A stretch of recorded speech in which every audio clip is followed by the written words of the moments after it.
Good morning children. आज हम discussion करते हैं concept of differentiability by graph. जैसा कि आप लोग डिफरेंशिएशन जानते हैं, डिफरेंशिएशन तुरंत लिख देते हैं D by D x of sine x cos x, D by D x of cos x minus sine x, D by D x of x square 2x। तो इसको जो है ज्योमेट्रिकल रिप्रेजेंटेशन से कैसे समझा जाए, एक्चुअली में ये होता क्या है, कैसे हम इसको समझें। ये डिफरेंशिएशन, कोई फंक्शन कब डिफरेंशिएबल होगा, जब डिफरेंशिएबल होगा तभी हम उसका डिफरेंशिएशन कर सकते हैं। तो डिफरेंशिएबल चेक करने के लिए किसी भी कर्व पर अगर हम किसी पॉइंट पर टेंजेंट ड्रॉ कर सकते हैं तो हम उसको फंक्शन को कह सकते हैं कि वो उसको हम डिफरेंशिएट कर सकते हैं। क्योंकि किसी भी कर्व के पॉइंट पर अगर हम टेंजेंट ड्रॉ करेंगे तो उसका हम स्लोप निकाल सकते हैं, और जिस टेंजेंट का स्लोप निकल जाएगा, उस टेंजेंट का स्लोप निकलेगा, वही हमारा डिफरेंशिएशन होता है। जैसे कि हमारा फंक्शन था, ये एक्स एक्सिस है, ये वाई एक्सिस है। ए कोई पॉइंट था जिस पर इस फंक्शन की वैल्यू को हम चेक करना है कि डिफरेंशिएबल है कि नहीं। ए पर वैल्यू इसकी क्या मिल रही है, एफ ए प्लस एच पर इसकी वैल्यू क्या मिल रही है, ए प्लस एच, मतलब थोड़ा सा ज़्यादा, और थोड़ा सा कम लिए तो इसकी वैल्यू क्या मिलेगी यार, फंक्शन ऑफ एफ एक्स को ही तो वाई बोलते हैं, वाई एक्सिस। तो ए प्लस एच पर एफ ए प्लस एच, मतलब ए प्लस एच पुट किए। अगर कोई फंक्शन था हमारे पास F x square is equal to x square, तो हम ए प्लस एच पुट किए तो हमें मिल गया एफ ए प्लस एच, मिल गया यहाँ पे।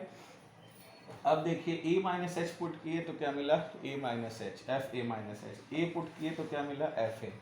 अब हम इस पॉइंट पर डिफरेंशिएबिलिटी चेक करना चाहते हैं इस कर्व के, तो हम एक टेंजेंट ड्रॉ करेंगे।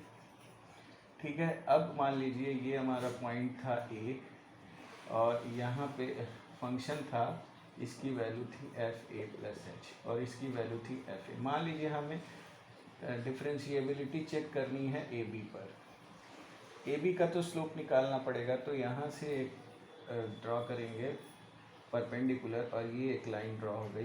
ठीक, तो ये पूरा आपका एफ ए प्लस एच था, यहाँ से यहाँ तक एफ ए था, तो ये कितना बचेगा, F a plus h minus f ए।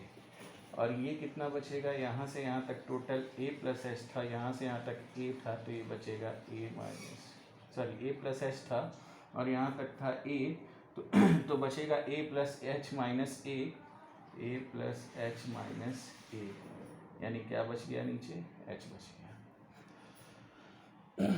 अब यही स्लोप होता है, ये थीटा जो बनेगा ये स्लोप होगा, तो टेन थीटा की वैल्यू हो जाएगी परपेंडिकुलर अपॉन बेस। तो परपेंडिकुलर होगा हमारे पास f a plus h minus f a upon a plus h minus h, sorry a. ये हो गया आपका टेन थीटा की वैल्यू, और टेन थीटा को ही स्लोप कहते हैं, स्लोप ऑफ ए कर्व। और यही हमारा डिफरेंशिएशन का ज्योमेट्रिकल रिप्रेजेंटेशन हो गया। हम स्लोप को निकाल सकते हैं इजीली। ठीक है, स्लोप को निकाल सकते हैं इजीली। ठीक है, तो कॉन्सेप्ट समझ में आ गया। अब ये ग्राफ बना हुआ है, इसमें देखिएगा, इस ग्राफ में चेक करना है कॉन्टिन्यूअस फंक्शन है कि नहीं और डिफरेंशिएबल है कि नहीं। तो अभी सब चीज़ें क्लियर कर देंगे।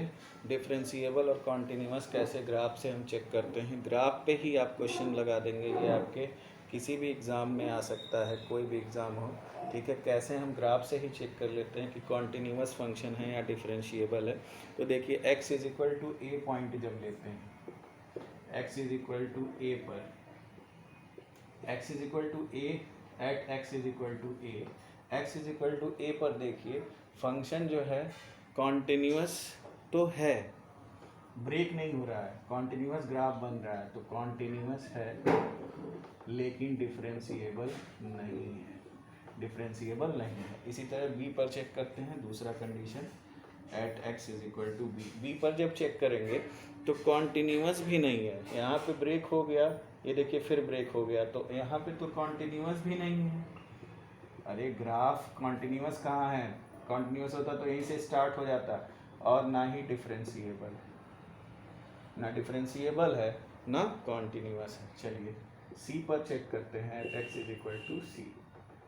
x is equal to c पर देखिए कॉन्टिन्यूस तो है लेकिन डिफरेंशिएबल नहीं है, कॉन्टिन्यूस तो है लेकिन डिफरेंशिएबल नहीं है। डिफरेंशिएबल होने का मतलब ये पॉइंट पर हम टेंजेंट ड्रॉ करके उसका स्लोप नहीं निकाल सकते, जो किनारा है ना इस पर हम टेंजेंट ड्रॉ करके उसका स्लोप नहीं निकाल सकते, ठीक है। यहाँ कहीं रहता तो अब इस पर टेंजेंट ड्रॉ कर सकते थे, लेकिन इस पॉइंट पर नुकीले एज पर हम कभी भी टेंजेंट, यहाँ तो ब्रेकिंग है, यहाँ तो निकाल ही नहीं सकते हैं, तो नुकीले पॉइंट पर कहीं भी हम टेंजेंट ड्रॉ नहीं कर सकते हैं। जब टेंजेंट ड्रॉ नहीं कर सकते हैं तो फंक्शन उस पॉइंट पर डिफरेंशिएबल नहीं होगा। डी पर चेक करते हैं, ये डी पॉइंट है तो डी पर फंक्शन कॉन्टिन्यूस भी जा रहा है देखिए और डिफरेंशिएबल भी होगा। इस पर हम ऐसे टेंजेंट ड्रॉ कर सकते हैं, टेंजेंट ड्रॉ कर सकते हैं, ठीक है, इजीली टेंजेंट ड्रॉ कर सकते हैं। तो कॉन्टिन्यूस है तो डिफरेंशिएबल भी हो गया।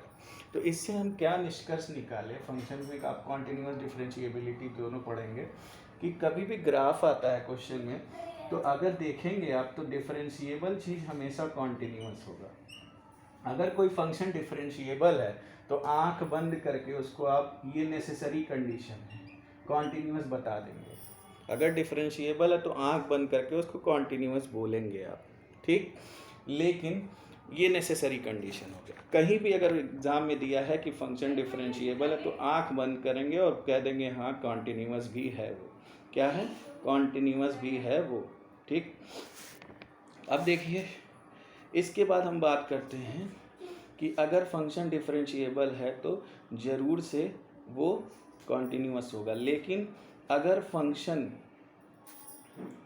कॉन्टिन्यूस नहीं है तो वो डिफरेंशिएबल भी नहीं होगा।